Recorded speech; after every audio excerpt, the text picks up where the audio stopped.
We continue now at the top of Daf Bava Metzia Daf and Meseches Bava Metzia. This is Bava Metzia Daf 6a. The Gemara is continuing to discuss the concept of migo de chashad amamona chashad ashvuasa. Do we say the idea that if a person is suspected of stealing, so then we're not going to bother administering an oath because he's suspected of lying on the oath as well?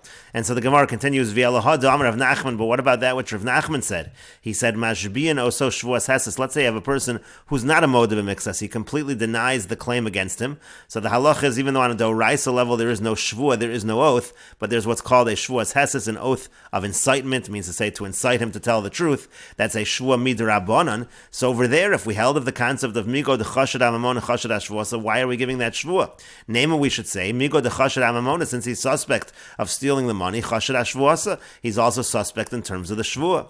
And Rashi explains mashabiyan oso l'she'eno moda b'mixas. Again, we give a shvua to somebody who does not admit to part of it. Name a migo de meis panav lich for hakol. We should say that since he is so meis panav, he's so brazen that he can deny everything. That's essentially the idea of chashad amamona. So lavlish tamute boy. Such a person is not just doing it to evade. He's not just doing it to delay. The chashad ashvua. He should be chashad ashvua. It seems like we don't say migo de chashad amamona chashad ashvuasa. And the Gemara continues v'su, and further hadatani Rabbi Chia, that which Rabbi Chia taught shneim nishboin v'notlim mi balabayis, that they both take an oath and they collect from the balabayis. So there also you have these two individuals, the worker and the storekeeper. They're both making a claim from the balabayis. One of them is lying. One of them is chashad amamona, and we're saying they both take a shvua and collect from the balabayis. So again, name amigo de chashad amamona chashad ashvua. So we should say that since they're suspect in terms of stealing the money, they're also suspect in terms of the oath.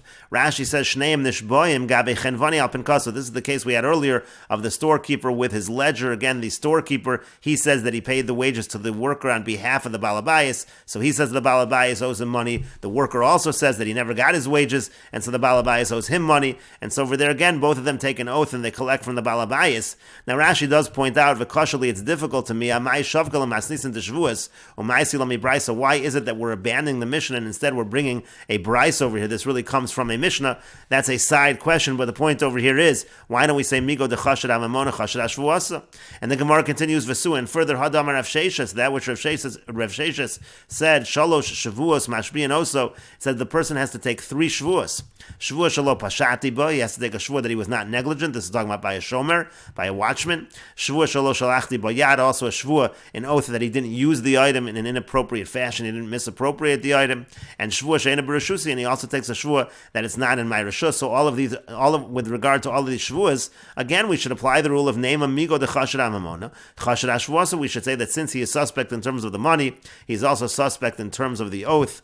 Rashi says shalosh shvuos mashbiyan oso l'shomer chinam shetoin nignava. The specific case over here is we're talking about a shomer chinam, somebody who's watching the item for free. He's trying to get out of responsibility by saying it's stolen from him because the shomer chinam is not responsible on geneva. So he takes 3 shvuos. Shalosh shalachti boyad. One of the shvuos is that he didn't use the item lasos malachti. He didn't use it to do my work, so to speak. The shalach boyad, because if he did use the item, what happens is have a gazlan oleh. He becomes like a gazlan on the item because he's using the item he's not supposed to use. And once he becomes a gazlan, he's now chayiv in all accidents, in all onsim. Even if you have a situation where again there is an accident, it's now in his reshus, and therefore it's considered like he's responsible for it. So name agabe shvua she'ena b'reshusi. So Rashi explains we should say by the shvua where he says that it's not in my reshus, migo de chashad amamona, that since he's suspect in terms of the money, now it looks like he might have stolen it. That's why he's taking an oath that it's not in his reshus. So shema b'reshusa, maybe it is in his reshus. The kofer he's denying it chashad nami ashvua. So we should say again migo de chashad amamona chashad ashvua. So Rashi understands the question specifically is from the case of shvua she'ena b'reshusi. But in any case, regardless, the question is, why don't we say migo de chashad amamona chashad ashvuasa? And so the Gemara says, rather you must say lo amrinan migo de chashad amamona chashad ashvuasa. We don't say this rule. We don't say the rule of migo de chashad amamona chashad ashvuasa. Just because a person is suspect of stealing does not mean that we would suspect him of violating and taking a false oath. That's something that people treat more seriously. And the Gemara continues, Abaye says a different explanation from our Mishnah than Rabbi Yochanan. We'll return to Rabbi Yochanan in a moment when we see Rashi, but Abaye gives a different explanation. The issue is we're afraid that maybe the person has an outstanding loan against the other person, meaning maybe this person is grabbing the talis from the other person because he feels he's owed money by the other person. There's an outstanding loan. There's money that person owes him, and that's the reason, since we're afraid that he's grabbing the talis, so to speak, for a just reason, but it's really not just. He's not allowed to steal the talis in order to get paid back the loan. That's why we're imposing this shvua. But the Gemara says, if so, nishkol below shvua, then he should be able to take it without a shvua, meaning if our only concern is that he's taking money that really is owed to him, so why not just let him have it without a shvua?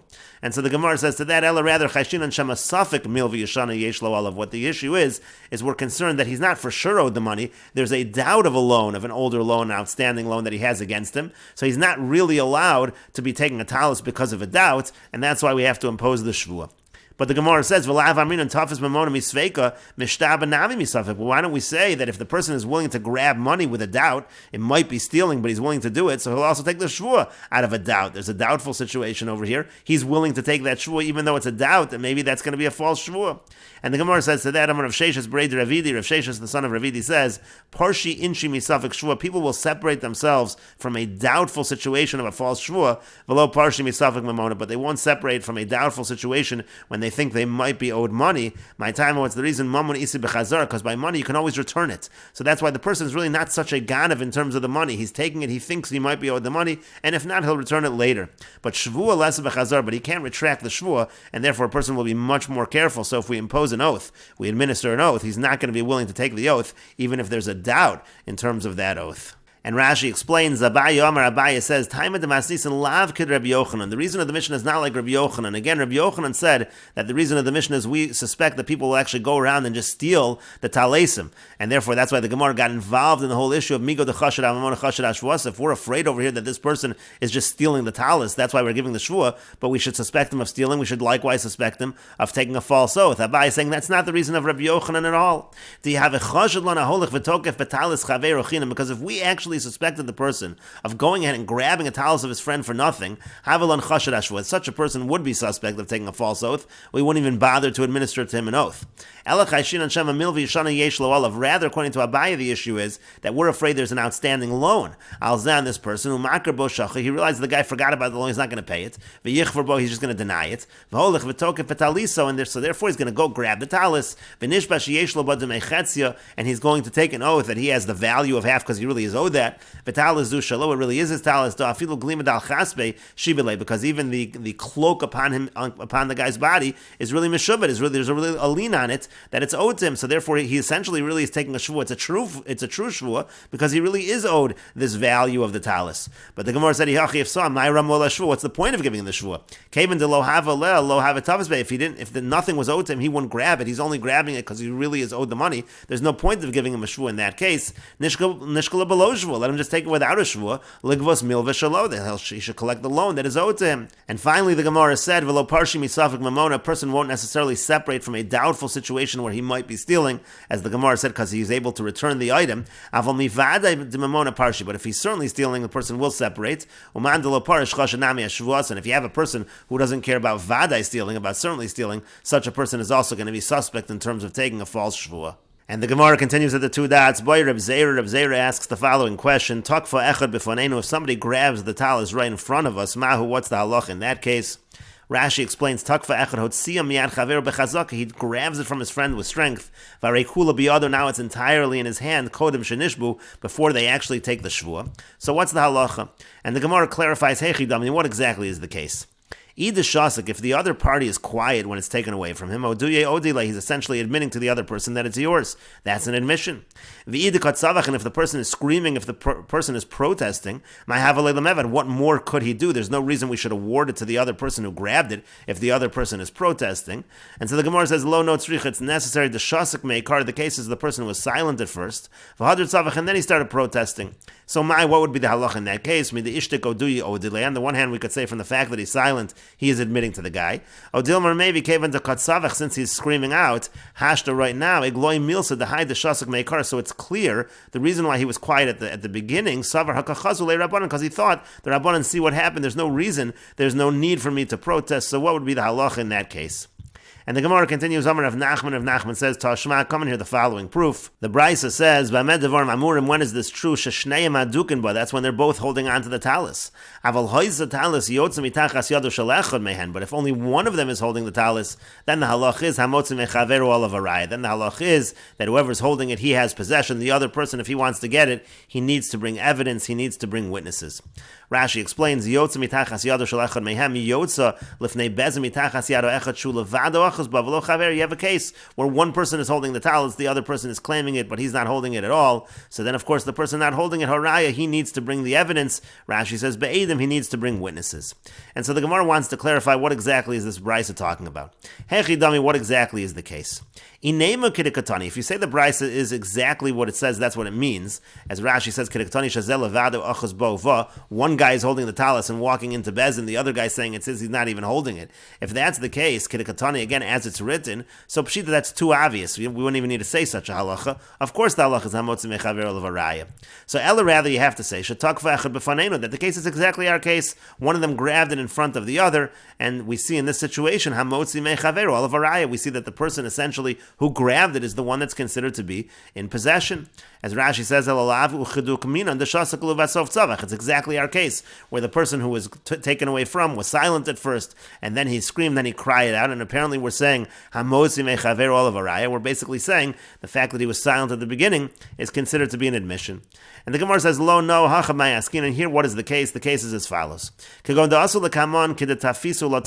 both come in front of us, they're both holding it. We say to them, go split it. And they go out. And then they come, when only one of them is holding the talis now when they come back in. And so they're getting in the following argument. Hayamar oduye odile. This one says, he admitted to me, that's why I'm the only one holding it. He gave it to me. But Hayamar, and the other one says, Bidimei garti nehile. I rented half of the garment to him. And so in that case, the Brisa is saying, we say to him, until now you suspect that this guy's a thief. You're saying he grabbed the talis away from you. And now you would rent it out to him without any witnesses. In other words, this person's claim is not believable. For him to say that it wasn't that I admitted it to him, but rather what I did was I rented it to him, but there were no witnesses present when I rented him, that's not believable. And the Brisa is saying in that situation, the person holding the talis is believed. Viboy saying, the Gemara says, if you want, we could say another answer understanding this Brisa. Kidikatani, it is exactly what it sounds like. What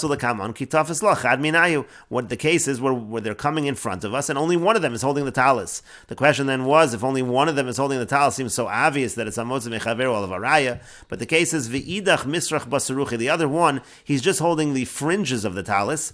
V'afil Sumchas, and even according to Sumchas, Diamar Maman Hamutal B'Sav V'Cholkin, who says that in general, when you have a case of money and there's a suffix with regards to the money, we divide the money below shvu without any oath.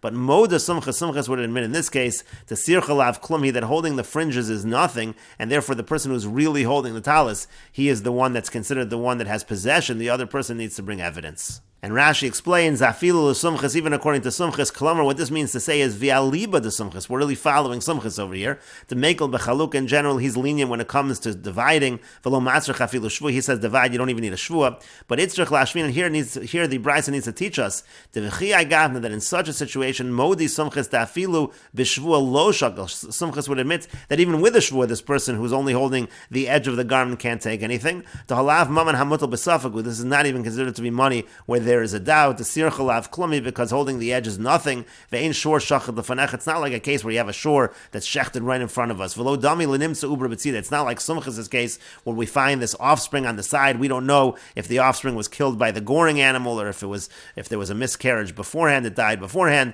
That's a situation where you have, so to speak, right in front of us a situation of suffix. But in this case, it would not even be considered a situation of suffix. The person who has possession is considered to be the owner.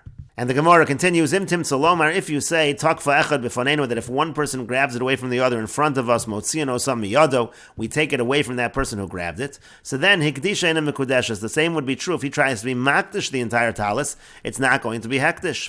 Rashi explains, Vim Tim Salomar B'Sheilosenu, if you're going to say that the answer to our question is, Lifsha, that you're going to answer, Motziano Sam Miyado V'Achloku, that the person who grabbed it away, we take it away from him and we say that it has to be split, the talis has to be divided.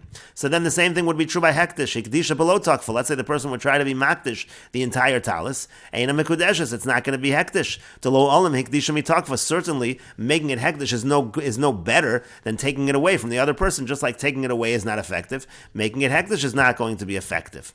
That's true in such a situation. However, the Gemara continues, Im tim tzalomer, but if you're going to say, takfa echad b'fanenu, that if one person grabs it from the other in front of us, ein motziano sam miyado, we don't take it away from him.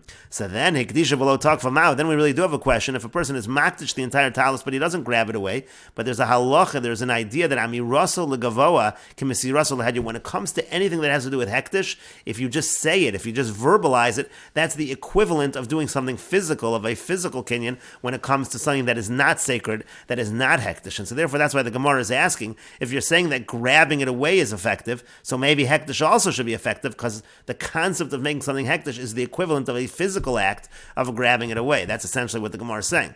Hekdisha below takfa ma'u, if the person makes it hektish without grabbing it away, what's the halacha? Kevan damar mar, since the master said, I mean, Rasul legavo kamasi Rasul hedyot, that when you say something with regards to something that is sacred, it's the same thing as giving with something not sacred. So dami, they're compared to one another. So commanda takfa dami, it's the exact same thing as grabbing the item away, and we should apply the same halacha, just like there, ein motzino samiyado. Here it's going to be hektish. Oh, dilmor maybe hashtamiya halo takfa. Here in this case right now, he didn't actually grab it. He doesn't actually own that half of the talis. As Rashi says, halo takva ve'in yachol hakdish. He doesn't have the ability to make it hektish in the first place if he doesn't have possession. And it's written, v'ish ki yakdish as beiso kodesh. It says a person makes his house holy. He makes his house hektish, and we understand that to mean ma beiso b'reshuso, just like his house is in his possession. Af kol b'reshuso, so too you can only make something hektish if it's actually in your possession. Li'afuke hai de lo b'reshuso, to exclude this case where it is not in his possession. And the Gemara says, Tashma, come here the following proof, dahi, because there was, and we will continue with this discussion in the next video on Daf Vav Amud Beis.